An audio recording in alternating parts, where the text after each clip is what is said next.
어떤 사람한테는 맞는 게 다른 사람한테는 틀릴 수도 있다.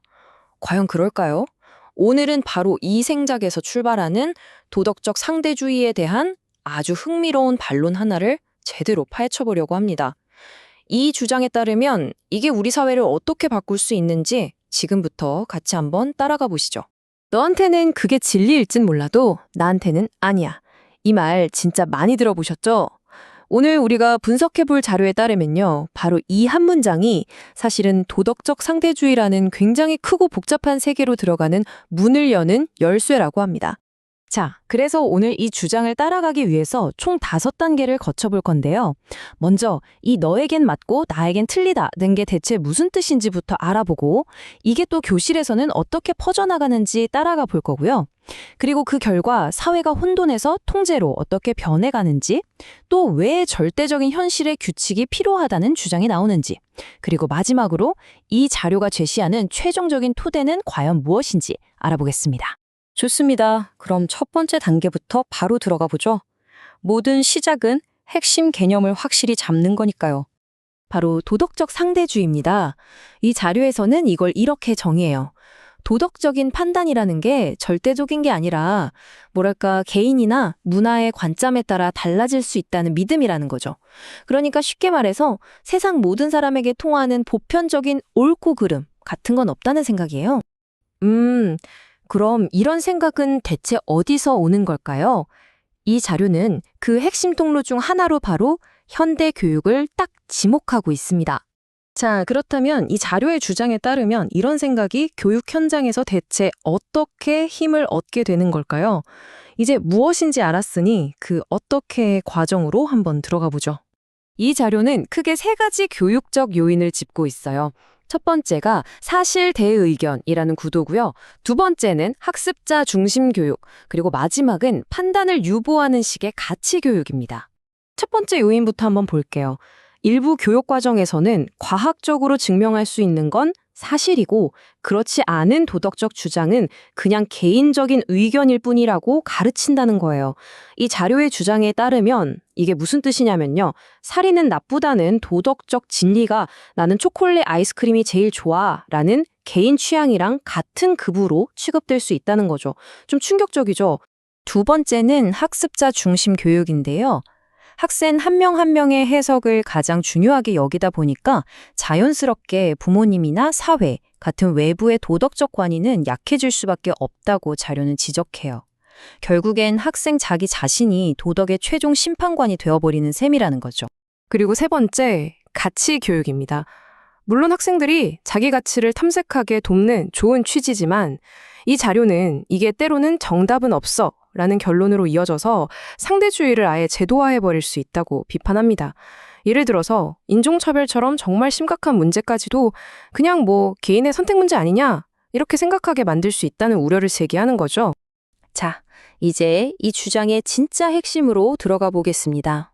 이 자료에서 말하는 도덕적 상대주의가 만들어낸다는 그 미끄러운 경사길, 그 끝에 있는 사회적 결과는 과연 뭘까요? 이 자료는 일종의 연쇄 반응을 그리고 있는데요. 먼저 사람들 사이에 가치관의 혼란이 쫙 퍼지고 이게 사회적 무질서랑 공동체 약화로 이어지고요. 결국에는 이 혼란을 잡겠다는 명분으로 국가 권력이 엄청나게 커지는 결과로 이어진다고 주장합니다. 그리고 이 내리막길의 맨 끝에서 자료에 인용된 싱어 박사는 이렇게 경고합니다. 절대적인 기준이 없는 사회는 결국 힘이 지배하는 사회가 된다. 와, 정말 강력한 경고죠. 자료는 이 과정을 좀 더 구체적으로 설명하는데요. 모두가 동의하는 도덕 기준이 사라진 그 텅 빈 공간을 국가가 어떻게 채워 넣었는지 보여주는 거죠. 질서 회복이라는 이름 아래 강압적인 조치들이 사용되고 당연히 개인의 자유는 제한되겠죠.